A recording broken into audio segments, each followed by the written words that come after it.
good evening to everybody and a very happy, prosperous, forthcoming Diwali. You know, I had a question in my mind. What makes you beautiful? At the naughty age of 50, we had our school reunion. One of my friends mentioned, look at the girls.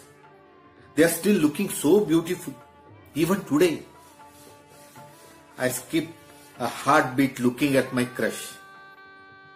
But the boys are looking so old.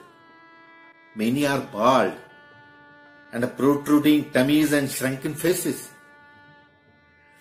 That made me think, what makes a person beautiful? Is it just looks? Obviously, it's nice to look good. It may boost one's confidence and social interactions. But is it enough? I guess there is a vast difference between looking beautiful and being beautiful. A lady who has disfigured her body during pregnancy, now she is struggling with her complexes. But yet, she is the source of unconditional love for the family. She is most beautiful. A bald, obese man who is facing multiple professional challenges. Yet, he is the source of rock-solid support for the family. He is a beautiful person. A working lady, stressing herself out with balancing work and home, still finds time for her ill mother-in-law neglecting her taunts. She is more beautiful. The fragrance of love and care sprayed by them is far superior to any strong perfume. Eventually, the beauty of body will fade one day, but the beauty of soul, that won't. Personally, how you look matters for first few minutes, but how you are matters lifetime.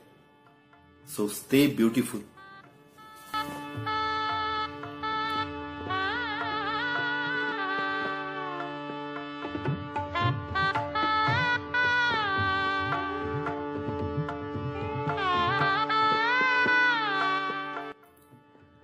दोस्तों, आदमी इंसान अगर beautiful रहना चाहे तो रह सकता है, लेकिन कब? अगर वो अपने अंदर के बच्चे को, अपने बचपन को जिंदा रखे। आओ चलो कुछ नादानियां करें हम। इस बहाने उम्र को भूल जाए हम। जमाने से छुपकर थोड़ा बचपन जी ले हम।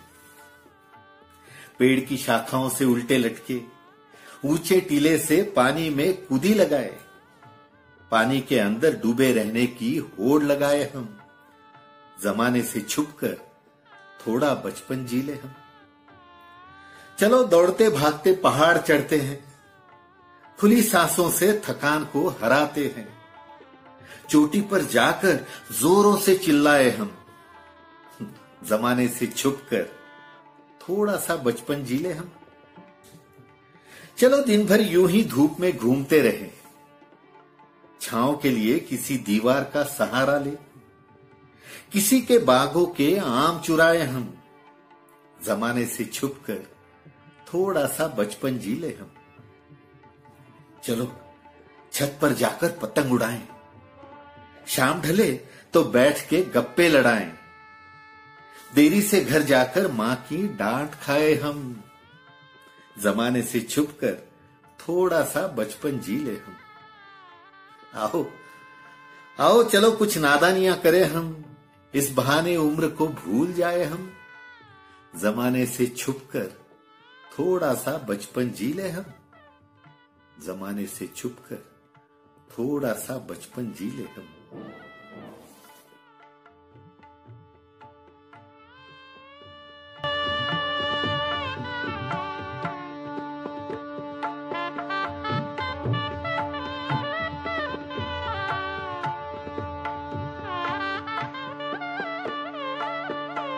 Small story I want to share with you, which teaches us how to react, how to behave. A teacher teaching maths to a 5-year-old Arnav.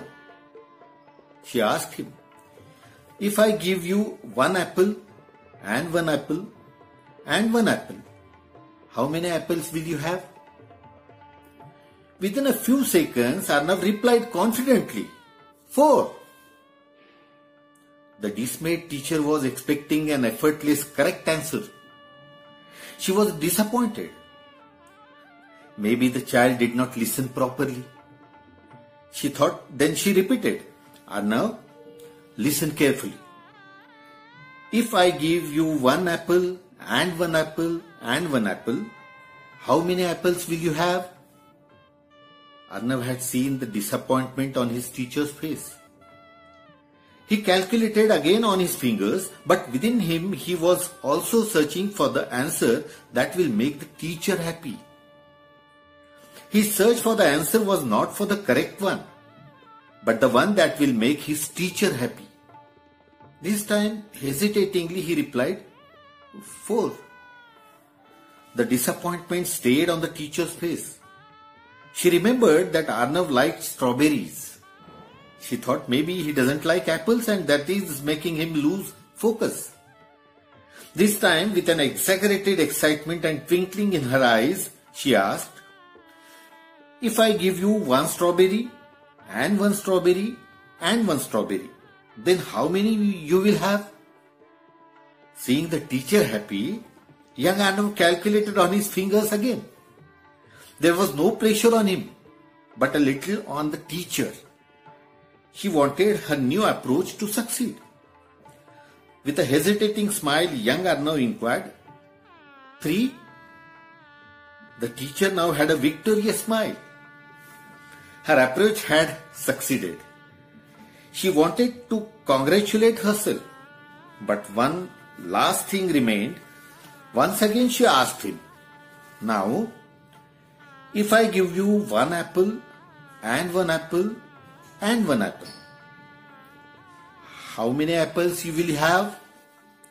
Promptly Arnav answered, 4. The teacher was aghast. How, Arnav?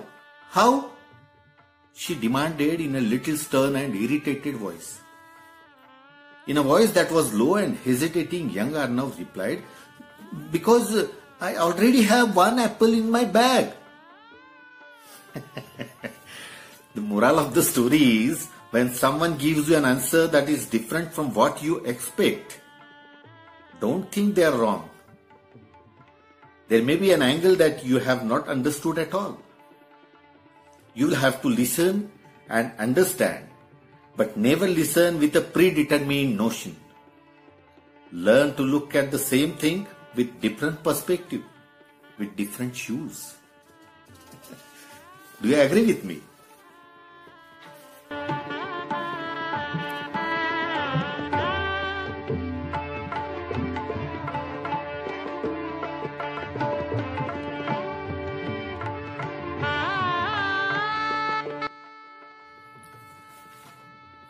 दोस्तों, इस त्योहार के मौके पर मैं आपके लिए एक हिंदी कहानी लेकर आया हूं। ये है तो ऐसी मराठी कहानी, आप में से कई लोगों ने इसे सुना भी होगा, लेकिन आप में से बहुत सारे लोगों के लिए मैं इसे हिंदी में लेकर आया हूं। कहानी का नाम है लक्ष्मी। ये पिछले साल की बात होगी। दिवाली का माहौल था, छुट्टी का दिन, सुबह के 7, 7:30 का वक्त होगा। दरवाजे की बेल बजी। मैंने दरवाजा खोला, देखा तो सामने कचरूबाई। मैं हाल ही में सोसाइटी का सेक्रेटरी बना था। कचरूबाई हमारे सोसाइटी में झाड़ू लगाती थी, कभी कभी लोगों को भी। मैंने सोचा शायद दिवाली का बोनस मांगने आई होगी। मैं कुछ कहूं उससे पहले ही वो शुरू हो गई। साहब, दिवाली नहीं मांगता हमको, पहनने के लिए रबरी ग्लोव्स दो और चेहरे पे मास्क भी चाहिए, बहुत तकलीफ होती है। मुझे बड़ा अच्छा लगा। मैंने हंसकर बोला, हाँ हाँ, कल ही दिला देता हूं। और दूसरे ही दिन कचरूबाई ग्लोव्स और मास्क देखकर बहुत खुश हुई। कचरूबाई सुबह 5 बजे सोसाइटी में आती थी। 4 बिल्डिंग्स, पोर्च, सीढ़ियां, पार्किंग, सोसाइटी का गार्डन, क्लब हाउस, ये पूरी सफाई करते करते 9:30-10 कब बज जाते थे पता ही नहीं चलता था। और हमारी सोसाइटी होने के बाद बाजू वाली सोसाइटी, पूरा दिन निकल जाता था उसका ये साफ सफाई में। कचरूबाई थोड़ी सी गिड्डी, नाटी सी, आवाज में खराश, माथे पर पल्लू और हाथ में लंबा डंडा लगा हुआ झाड़ू। बहुत कम बातें करती थी, लेकिन काम करने में शेरनी। मुझे लगता है वो अपना काम बड़ी लगन से और मन लगाकर करती थी, तभी तो उसका काम होने के बाद सोसाइटी में चक्कर लगाओ तो ढूंढ के भी कचरा नहीं मिलता, चकाचक। और सोसाइटी के इस साफ सुथरा रखने के लिए पूरा क्रेडिट सिर्फ और सिर्फ कचरूबाई को। 8-10 घंटे झाड़ू लगाना नॉट अ जोक। कमर, पीठ, कंधे, बहुत तकलीफ होती होगी, लेकिन कचरूबाई कभी थकी हुई नहीं लगी। लेकिन हां, चिढ़ती थी, बहुत बार चिढ़ती थी। ऐसे ही एक इतवार की सुबह 5:45 का समय होगा, पूरी सोसाइटी रजाई में कर सोई हुई। उतने में कहीं से जोर जोर से चिल्लाने की आवाज आई। मैं जैसे तैसे आंखें मलते मलते बालकनी में आया और थोड़ी ही देर में पूरी सोसाइटी बालकनी में खड़ी। नीचे कचरूबाई जोर जोर से जुबान की तलवार चला रही थी। उसका गुस्सा हमारी बिल्डिंग से भी ऊंचाई पर 7वें आसमान पे था। उसके हाथ में नहीं, मैं बता भी नहीं सकता। बड़ी पढ़ी लिखी औरतों को अकल नहीं है क्या? या ऐसा कचरा ऐसे खुले में फेंक देती है? अरे शर्म करो जरा मेम साहब। सच में शर्मनाक बात। जैसे तैसे कचरूबाई को समझा बुझा कर भेजा, लेकिन कचरूबाई बहुत जिद्दी थी। दूसरे दिन सोसाइटी के ऑफिस में आकर उसने CCTV footage check KIA.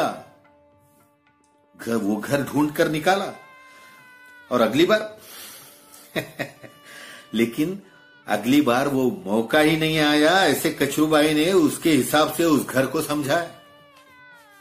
CCTV का पूरा पैसा वसूल। उसके बाद इस्तेमाल के लिए ब्लेड्स, डायपर्स और इन सब बातों को सबके लिए अलग अलग पैकिंग। आस्ते आस्ते सोसाइटी को इन बातों की आदत हो गई। सूखा कचरा, गीला कचरा और तीसरा तकलीफ, धोखा देने वाला कचरा, 3 कंपार्टमेंट में कचरा जमा किया जाने लगा। 6 महीने पहले कचरूबाई एक आदमी को साथ लेकर आई। वो किसी एनजीओ वाला था। आप आपके सोसाइटी का कचरा हमें दो, हम लेकर जाने का इंतजाम करेंगे। हम खाद तैयार करते हैं, आपको उसके लिए पैसे भी देंगे। पैसे काय को? उससे अच्छा वो खाद लेकर आओ सोसाइटी के गार्डन के वास्ते। कचरूबाई ने अपने साइड से सौदा पक्का भी कर लिया। 15 दिन बाद वो अपने मदद के लिए मर्द को लेकर आई। साहब, ये मेरा मर्द है, माली काम करता है और गुलाब इसकी स्पेशलिटी है। सच में मिस्टर कचरूबाई कमाल का इंसान था। आने के बाद काम में लग जाता था, अपनी गर्दन भी ऊपर नहीं करता था। उसने सोसाइटी के गार्डन में 100 से ज्यादा गुलाब के पौधे लगाए और कुछ ही दिनों में हर एक गुलाब के पेड़ पर गेंदेदार गुलाब के गुच्छे दिखना शुरू हुए। गुलाब का जादू चल गया। हर रंग के गुलाब। हमारी सोसाइटी तो एकदम गुलशन गुलफाम हो गई। मिस्टर और मिसेस कचरूबाई ने तो हमारे सोसाइटी का नूर ही बदल डाला। और उसका ही नतीजा था कि इस साल क्लीन सोसाइटी का अवार्ड हमारी सोसाइटी को ही मिला। सोसाइटी के सभी लोगों ने मिलकर ये मिले हुए बख्शीश का पैसा उन दोनों को देने का फैसला कर लिया। तो मिस्टर कचरूबाई ने उन पैसों से और भी कुछ पौधे खरीद कर लाए। तब सोसाइटी के महिला मंडल ने उन दोनों को नई साड़ी और शर्ट पैंट दिलाई। उन दोनों की उम्र 50-55 के आसपास होगी। सोसाइटी के 2 कमरों की एक जगह थी। सब लोगों ने सोच विचार करके उन दोनों को वो जगह देकर परमानेंटली सोसाइटी में ही बुलाने का फैसला कर लिया। 8 दिन पहले दोनों को सोसाइटी के ऑफिस में बुलाया, ये सब बताया और तनख्वाह कितनी लोगे ये पूछा। बोलो कब आते हो? साहब मैं ही आने वाली थी आपके पास। ये सोसाइटी का काम नहीं करेंगे हम, इस महीने से काम बंद। हम सब लोग कंफ्यूज्ड, क्यों? क्या करे साहब, उम्र चली गई झाड़ू लगाते लगाते, घर का कचरा तो साफ करना भूल ही गई। हमारा बेटा बड़ा अफसर है, बहुरानी की सहेली रहने को आई है, हमारी वजह से उनकी इज्जत कम होती है, माफ करो साहब। वो दोनों तो निकल गए, उसके बाद कभी नहीं मिले। मुझे एकदम याद आया, कचरूबाई का सही नाम था लक्ष्मी। वो गई और सोसाइटी एकदम गरीब हो गई। घर का कचरा, लक्ष्मी के ये शब्द मेरे कानों में गूंज रहे थे। मैंने तड़ाक से हाथ में झाड़ू लिया और घर में कचरा ढूंढने लगा। कहीं भी कचरा नजर नहीं आया। ऐसे ही चलते चलते आईने के सामने आकर खड़ा हुआ और मिल गया, मुझे कचरा मिल गया। अब वही मैं बार बार ढूंढता हूं और सफाई करते रहता हूं। आप भी ऐसे ही अपने में देखकर, खराब चीज ढूंढकर, कचरा ढूंढकर सफाई करते रहिए।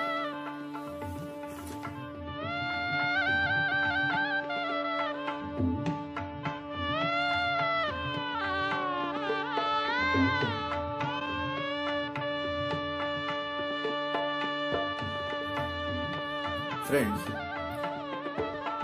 I want to share one poem by John Paul Moore. I'm sure you'll like it. That will make you think. I have never made a fortune, and I'll never make one now. But it really doesn't matter, because I'm happy anyhow.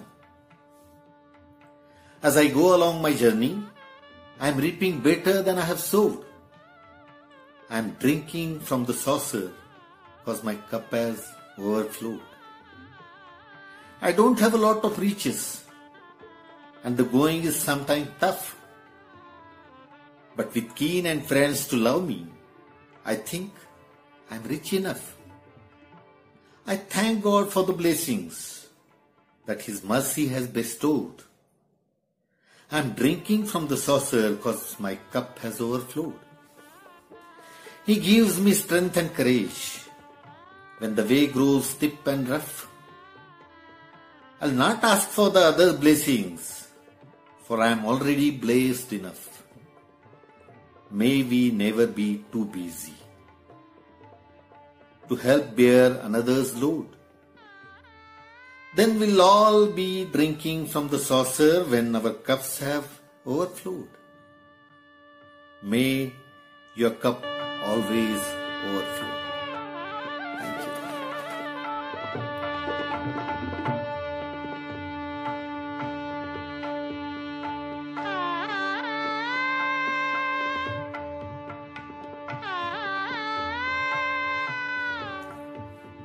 मित्रांनो, या दिवाळी सणाच्या निमित्ताने मी एक छोटीशी कथा आता तुमच्या पुढे सादर करतोय. आकाशकंदील. दिवाळी त्याला खूप आवडते, अगदी मनापासून. खूप एन्जॉय करतो तो. त्याचं सर्कल मोठं आहे, कुणी ना कुणीतरी येत असतं सतत. त्याची बायकोही हौशी आहे. स्वतःचा छोटासा बिझनेस होता तिचा. दिवाळीचे 8 दिवस आधी ती सुट्टी घ्यायची. सुटसुटीत दिवाळी. मनापासून फराळाचं करायची. पाहुणे मंडळी फराळावर खुश असायची आणि ती डबल खुश. तोही मिशन सफाईत भागीदार व्हायचा. दिवाळीचं लाइटिंग, आकाशकंदील, छोटी सिरीज ऑफ आकाशकंदील हे डिपार्टमेंट त्याचं. लेकीबरोबर सोसायटीच्या गार्डनमध्ये किल्ला, त्यावरचे मावळे महाराज आवडायचं त्याला. गावाकडनं त्याचे आईबाबा यायचे. मग सासू सून टीम फॉर्म व्हायची. अफलातून टीमवर्क. फ्लॅट बाहेरच्या छोट्याशा चौकोनात भली मोठी रांगोळी. मजा यायची. 4 दिवस पुरायचे नाहीत हो. या धामधुमीत तो 2 तास स्वतःसाठी ठेवायचा मात्र. दिवाळीच्या आदल्या दिवशी तो बाहेर पडायचा. एकटाच. चालत चालत गावभर हिंडायचा.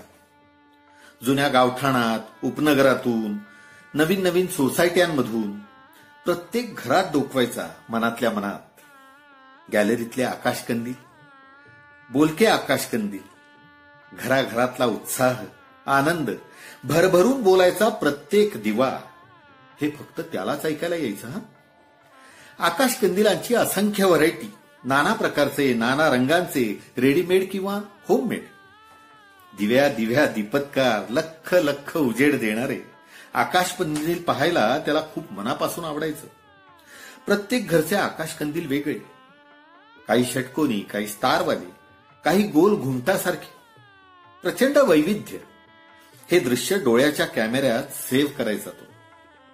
आकाशकंदिलानं सजलेलं गाव बघितलं की तो प्रचंड खुश व्हायचा. एखाद्या नई नवेली दुल्हनसारखं सजलेलं पुढचं वर्षभर असलं दृश्य दिसणारच नाही कधी. आकाशकंदील नाही, ते आनंद कंदील वाटायचे त्याला. घराघरातला आनंद दाखवणारे.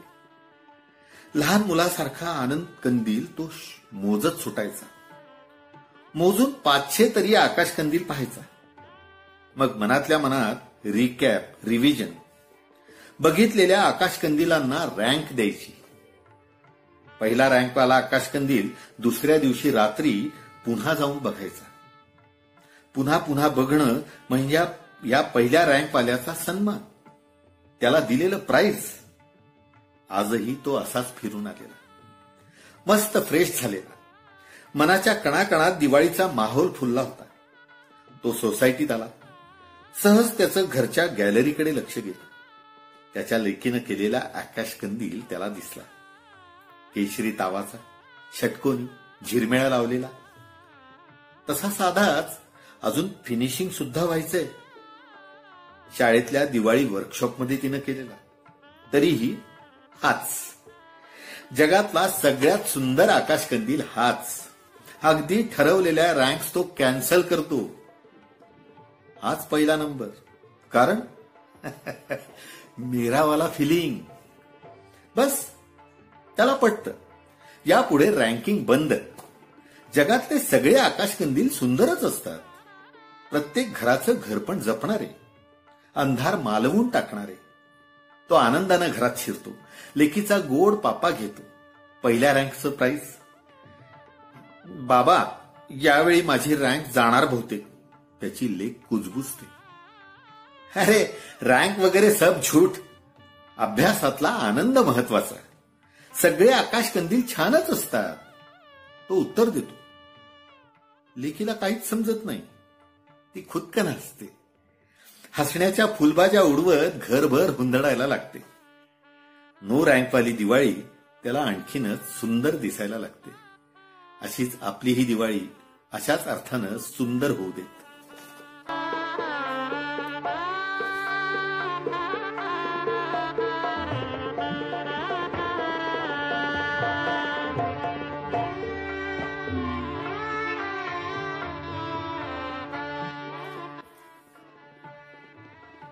दोस्तों, खुशियां आप जहां चाहे वहां मिल सकती है. आप सोचे अगर यहां खुशियां हैं तो खुशियां हैं. ये सोचने वाली, ये कहने वाली, ये एक कविता है. मेरा एक अच्छा सा दोस्त है श्रीराम वाघमारे, उसकी बनाई हुई. आज जब अपनी जेब टटोली, चंद सिक्के बचे हैं जेब ये बोली. आज जब अपनी जेब टटोली, चंद सिक्के बचे हैं जेब ये बोली. सोचा कैसी पूरी होगी मेरी जरूरतें. अपने तो बड़े हैं सपने और हसरतें. कुछ समय तक मैं बस सोचता रहा, अपनी बदनसीबी को कोसता रहा. फिर खाली हाथ लिए मैं घर लौटा. मेरे लिए क्या लाए? सवाल से चौंका।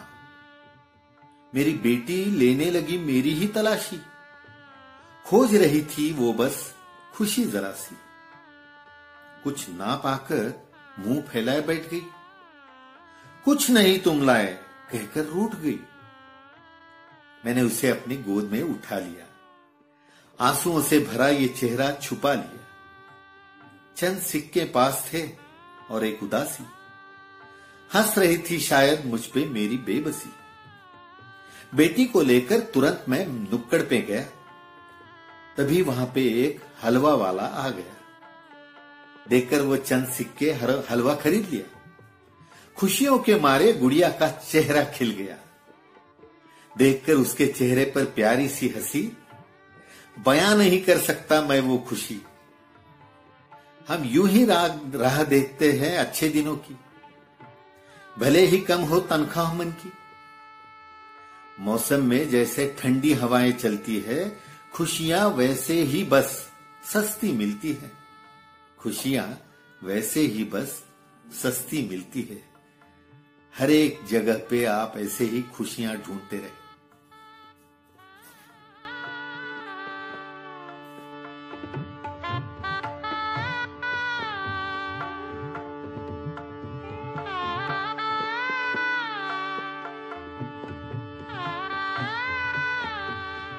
लहानपणी दिवाळीची सुट्टी संपवून शाळा सुरू झाली की कुणीतरी वर्ग शिक्षक हटकून विचारायचे, काय या सुट्टीत नवीन काय केलं? नवीन काय अनुभव घेतलात? कधी कधी वेगवेगळ्या विषयांचे शिक्षक हाच प्रश्न विचारायचे। मग पुढच्या बाकावर बसलेल्या किंवा शेजारी बसलेल्या मुलाला माझ्या आधी हा प्रश्न विचारला गेलेला असेल तर त्यानं दिलेल्या उत्तरात थोडाफार बदल करून मीही तेच उत्तर देत असे। अर्थात वर्गातली बरीचशी मुलं अशीच ठोकळेबाज उत्तरं देत असत। फार थोडी मुलं विचारपूर्वक आणि खरी खरी उत्तरं देत असत। बरं, हा प्रश्न शिक्षकांपुरताच मर्यादित होता असं नाहीये। घरी येणारे पाहुणे आणि नातेवाईकही हाच प्रश्न विचारत असत की सुट्टीत नवीन काय केलं, नवीन काय अनुभव घेतलात की नाही। मला असं वाटायचं की जणू काही त्यांच्या लहानपणी विचारल्या गेलेल्या या प्रश्नाचा राग ते आता माझ्यावर काढतायत। दिवाळीच्या सुट्टीत कुणाकडे जाण्याचीही सोय नसे। बरा आयता तावडीत सापडला अशा आविर्भावात हा प्रश्न अनेकांनी मला माझ्या लहानपणी विचारलेला आहे। आणि उत्साहानं कोणत्या नवनवीन गोष्टी करायला हव्यात तेही सांगितलंय। 14-15 वर्षांचा होईपर्यंत या प्रश्नांनी माझा पिच्छा पुरवला होता। दिवाळीत नेमकं काय केलं किंवा नेमका काय अनुभव घेतला म्हणजे यांना ग्रेट वाटेल, या प्रश्नाचं उत्तर मला त्यावेळी कधीच मिळालेलं नव्हतं। त्यावेळी किंवा त्यानंतर आजपर्यंत दिवाळीत नवीन काय अनुभव घेतला या प्रश्नाचं समाधानकारक उत्तर सापडत नव्हतं। 4 दिवसांपूर्वी मात्र मला या प्रश्नाचं उत्तर सापडलं। ठाणे स्टेशनवर ट्रेनची वाट बघत उभा होतो। बाजूलाच एक गरीब कुटुंब पथारी पसरून बसलेलं होतं। नवरा बायको आणि 3-4 वर्षांची एक लहान मुलगी। कुटुंबाची अवस्था अतिशय दयनीय दिसत होती। कुठेतरी मोलमजुरी करून पोट भरणारं कुटुंब वाटत होतं। आजूबाजूला सगळीकडे दिवाळीचा माहोल होता, उत्सवी वातावरण होतं। पण त्या तिघांचा या जगाशी काही संबंधच नव्हता। त्यांच्याकडे बघायचं नाही असं ठरवून सुद्धा माझी नजर सतत त्या तिघांकडे जातच होती। इतक्यात ट्रेन येताना दिसली। मला मुलुंडला जायचं होतं। एका स्टेशनचा तर प्रश्न होता, त्यामुळे जी पहिली येईल त्या ट्रेनमध्ये चढू असा विचार केला होता। पण समोर आलेली ट्रेन माणसांनी खचाखच भरलेली होती। पुढची ट्रेन पकडू असा विचार करून जरा मागं सरकून उभा राहिलो। ट्रेन गेल्यावर प्लॅटफॉर्मवरची गर्दी जरा ओसरली होती। सहज आजूबाजूला बघितलं तर एक बाई आणि 5-6 वर्षांची मुलगी त्या तिघांच्या दिशेनं येताना दिसली। बाईंनी हातातली पिशवी त्यांच्या समोर धरली आणि दिवाळीचा फराळ आहे, घ्या असं म्हणाली। त्या दोघांनी पिशवी घ्यायला तात्काळ नकार दिला। दोघांनाही बहुधा ओशाळवाणं वाटलं असावं। आपल्या अवस्थेवरून आपण भिकारी वाटलो असू का असा कदाचित मनात विचार येऊन गेला असेल। त्यामुळे त्यांना अधिकच संकोच वाटला असावा। पण बाईंनी खूपच प्रेमानं आग्रह केला। परत परत त्या सांगत होत्या की अहो नाही म्हणू नका हो, दिवाळी आहे म्हणून फराळ देते. फराळ मी स्वतः घरी केलेला आहे. बाईंच्या स्वरामध्ये इतकी आपुलकी होती की शेवटी त्या दोघांना ती फराळाची पिशवी घ्यावी लागली. हे सगळं होत असताना शेजारी बसलेल्या त्या छोट्या मुलीकडे मात्र कुणाचंच लक्ष नव्हतं. त्या बाईंचा हात धरून उभ्या असलेल्या मुलीच्या हातात एक छान बाहुली होती. गरीब कुटुंबातल्या त्या मुलीनं कदाचित इतकी सुंदर बाहुली आयुष्यात पहिल्यांदाच बघितली असेल. बाहुली एकदा तरी हातात घेऊन बघावी असा मोह तिला नक्कीच झाला असेल, पण तिनं तो प्रयत्नपूर्वक आवरला होता. पण तिच्या नजरेतला मोह त्या बाईच्या बरोबर असलेल्या मुलीनं बहुतेक ओळखला असेल. ती मुलगी ही जेमते 5-6 वर्षांची होती. त्यामुळे अशा वेळी नेमकं काय करावं हे तिला कळत नव्हतं. फराळ देऊन झाल्यावर त्या बाईंनी दिवाळीच्या शुभेच्छा दिल्या आणि दोघी जणी निघून गेल्या. काही क्षण ती गरीब मुलगी हातात बाहुली घेऊन जाणाऱ्या त्या मुलीकडे अनिमिष नेत्रांनी बघत होती. पण आपलं ते विश्व नाही हे ओळखून पुन्हा ती स्वतःच्यात रममाण झाली. जेमतेम 1-2 मिनिटं झाली असतील तेवढ्यात बाईंच्या बरोबर आलेली ती मुलगी धावत येताना दिसली. आतापर्यंत आजूबाजूच्या बहुतेक सर्वांनीच तो प्रसंग बघितलेला होता. त्यामुळे बऱ्याच जणांचं लक्ष त्या धावत येणाऱ्या मुलीकडे गेलं. ती मुलगी धावत आली आणि काहीही न बोलता तिनं त्या छोट्या मुलीच्या हातात नवीन कोरी करकरीत बाहुली दिली. त्या दोघी एकमेकींकडे बघून गोड हसल्या. तिनं छोट्या मुलीच्या डोळ्यांमध्ये जणू आजूबाजूला सजलेली दिवाळीच बघितली होती. दुसऱ्याच क्षणी ती मुलगी आली तशीच धावत निघून गेली. त्या दानात कुठचाही अभिनिवेश नव्हता, कुठलाही अहंकार नव्हता. कोणाला तरी दाखवण्याकरता, शाबासकी मिळवण्याकरता केलेली मदत नव्हती, उपकार नव्हते. 2 निर्व्याज, निरागस, निष्पाप मनांना जोडणाऱ्या त्या भावना होत्या. अत्यंत सहजतेनं केलेली ती कृती होती. तो प्रसंग तिथं उपस्थित असलेल्या प्रत्येकाला मी पण विसरायला लावणारा होता. माझं मन कित्येक वर्ष मागं गेलं. लहानपणी शाळेत विचारला गेलेला प्रश्न मला आठवला. ह्या दिवाळीत नवीन काय केलं, नवीन काय अनुभव घेतलात? आज मला हा प्रश्न विचारणारा कुणी नसला म्हणून काय झालं? माझ्याकडे त्याचं खरं उत्तर आहे. मी घेतलेल्या ह्या वेगळ्याच अनुभवाचं, न बोलता खूप काही शिकवून जाणारा अनुभव मी घेतला होता. मदत, दान, समाजसेवा ह्या गोष्टी अशाच असायला हव्यात. असं म्हणतात की एका हातानं केलेलं दान दुसऱ्या हातालाही कळू नये इतक्या सहजपणे ते व्हायला हवं. हल्लीच्या काळात दुरापास्त असलेली ही गोष्ट ती 5-6 वर्षांची मुलगी तिथं उपस्थित असलेल्या सर्वांना नकळतपणे शिकून गेली होती. मंडळी, श्रीपाद सप्रेंनी लिहिलेलं हा अनुभव, ही कथा आपल्याला नक्की आवडली असेल आणि अंतर्मुख करून जाईल.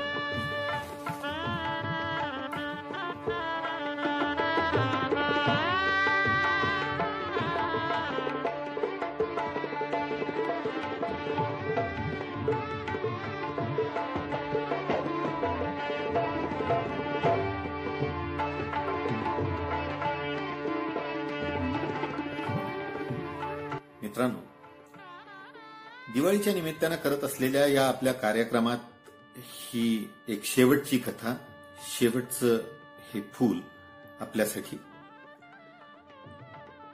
प्रचंड मोठं घर, चौसोपी वाडाच, नव्यानं बांधलेलं, पण जुना बाज आणि साज जपणार, डिक्टो ढेपेवाड्यासारखं. ओसरी, चौक, महिरपी खिडक्या, अगडबंब झोपाळा, सागवानी दागिने मिरवणार. आमची ही एकुलती एकच. नऊवारी पैठणी नेसलेली, नाकात नथ, कानात झुमके, कपाळी चंद्रकोर, आंबाडा, मोगरीचा गजरा. वाड्याला मोजून 800 खिडक्या आणि 900 दारं. प्रत्येक खिडकीत आणि दारात ठेवलेल्या मातीच्या सुबक पणत्या. ही हातातल्या पणतीनं प्रत्येक पणती पेटवतीये. ज्योत से ज्योत जलाते चलो. सोबत हातातल्या बांगड्यांची मोहक किणकिण. मनाच्या कानात लागलेलं माझं आवडतं गाणं, जब दीप जले आना. गाणारा येसुदास, मी जन्मोजन्मीचा बायकोदास. मार डाला, मी येड्यासारखं तिच्याकडे बघतच बसलोय. अहो, तिचा मानेला नाजूक झटका. मी मेलेला जिवंत होऊन परत मरतो. सुनो जी, मेहमानों की तरफ ध्यान दो. मी भानावर येतो. गाण्याचा ट्रॅक चेंज. मनाच्या कानात दुसरं गाणं लागतं. आली माझ्या घरी ही दिवाळ. छान. रेशमी परकर पोलक्यातल्या माझ्या लेकी, अबोलीचा गजरा डोळ्यात माळलेल्या, वाडाभर लपाछपी खेळणाऱ्या, त्यांच्या चेहऱ्यावरचा तो निरागस आनंद. आनंदाचे डोही आनंद तरंग. मी आनंदाच्या डोहातच डुंबायला लागतो. तसा मीही बरा दिसतोय. मलमली कुर्ता, सिल्कचं धोतर, डोक्यावर पगडी, दमदार पावलं टाकत मी दिंडी दरवाजापाशी येतो. 15 फूट उंच आणि 12 फूट रुंद दरवाजा. स्वागतासाठी उघडा बंब बसलेला. अंगणात हिनं काढलेली मस्त रांगोळी, इंद्रधनुष्यी रंग उधळणारी आणि मधोमध पणती.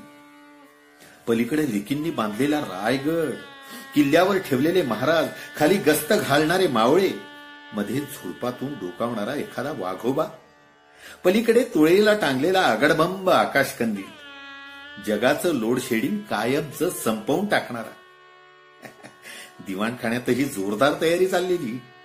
पांढरे शुभ्र लोड तक्के, मलमली चादरीनं सजलेली बैठक, छताला टांगलेल्या काचेच्या हंड्या, एका कोपऱ्यात उत्सुक पेटी आणि तबला.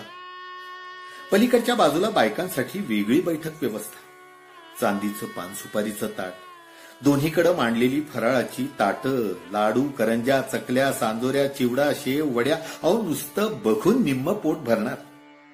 मी अस्वस्थ घिरट्या घालतोय. अजून कसं आलं नाही कुणी. दिंडेकरी वर्दी देतो. एक एक करून पाहुणे मंडळी यायला लागतात. दरबार हॉलमध्ये रौनक छा जातीये. एरवी फेसबुकावर भेटणारे आभासी दिग्गज आज प्रत्यक्ष माझ्या घरी. अहो, दिसतं तसं नसतं, सब झूठ. माझ्या मनात प्रत्येकाची व्हर्च्युअल इमेज, पण प्रत्यक्षातही मंडळी तशीच. मोकळी ढाकळी, मनमौजी, साधीच पण विलक्षण. आपापल्या फील्डमधली दादा मंडळी. चटकन मैत्रीचा सूर लागतो. जन्मोजन्मीचं नातं जुळतं. भरघोस गप्पा टप्पा, हास्याचे फुतकार, विनोदाचे षटकार, सगळीकडे मांगल्याचे फटाके. कोण बंदी घालणार. ही जातीनं फराळाचा आग्रह करते. मीही प्रत्येकाची आणि प्रत्येकीची जातीनं चौकशी करतोय, अगदी हातात हात घेऊन. वेट, ही असेल तर मी, शी असेल तर ती. मी सगळीकडे लक्ष ठेवू नये, तरीही ही माझ्यावर बारीक लक्ष ठेवू नये. फराळ झाल्यावर चांदीच्या पेल्यातून मसाले दूध, सरफेसवर काजू बदामात बुडालेलं. मग कोपऱ्यातल्या पेटी तबल्याला जाग येते. तेवढ्यात मी उभा राहतो. मान झुकवून सगळ्यांचे आभार मानतो. चेहऱ्यावर टपकणारी शराफत, अदबीची नम्र भाषा, सगळं कसं खानदानी. कसं माझ्या पोस्टाला ऐकल्याबद्दल सगळ्यांना मी थँक्स म्हणतो. बऱ्याच वेळा उत्तर न देण्याच्या कृतज्ञ सवयीबद्दल जाहीर माफी सुद्धा मागतो. मी खाली बसतो.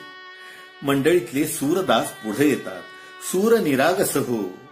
सूर लागतो. मैफिल रंगते. दिवाळी रंगात येते. माझ्या मनात कायमची घर करून बसते. मी स्वतःला खूप श्रीमंत समजायला लागतो. अहो, उठा, नाहीतर नरकात जाल. मी खडबडून जागा होतो. माझ्या स्वप्नातला तो चौसोपी वाडा, ती दिवाळी मैफल क्षणात गायब. मी कफल्ल. मी पटकन माझा सेलफोन उचलतो. फेसबुक ओपनतो. खुश. फ्रेंड लिस्टांमधलं माझं मैत्र मात्र शाबूत आहे. सगळ्यांना दिवाळीच्या शुभेच्छा पोचतो. पुन्हा एकदा श्रीमंत होतो, अगदी मुकेश अंबानीहूनही जास्त. जिओ जी भरके. तुम्हा सगळ्यांना दिवाळीच्या श्रीमंत शुभेच्छा. ही दिवाळी आपणा सगळ्यांना सुखी, आनंदी आणि आरोग्यमयी जावो, सुरक्षित जावो, अशा आपल्या सर्वांना शुभेच्छा देतो. धन्यवाद.